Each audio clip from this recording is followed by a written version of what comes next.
Salam, bizim layihəmizin adı Neyrokeydir. Neyrokey təhsildə istifadə olan bir cihazdır. Dərs prosesində şagirdin diqqətini təhlil və zəkalı və şagird diqqətini öncəyir.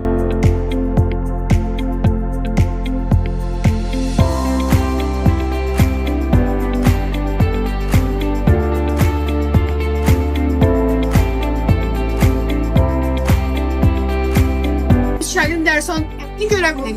Bu informasiyalar müəllimin kompüterinə gedir və müəllim eyni zamanda istədiyi vaxt bunu görə bilir. Bu necə olur? Bizim bir neçə əlavələrimiz də var. Biz valideynlər üçün onlayn portal yaratmışıq və valideynlər çox asanlıqla evdən portala daxil olan və öz övladının diqqət səviyyəsini görə bilirlər.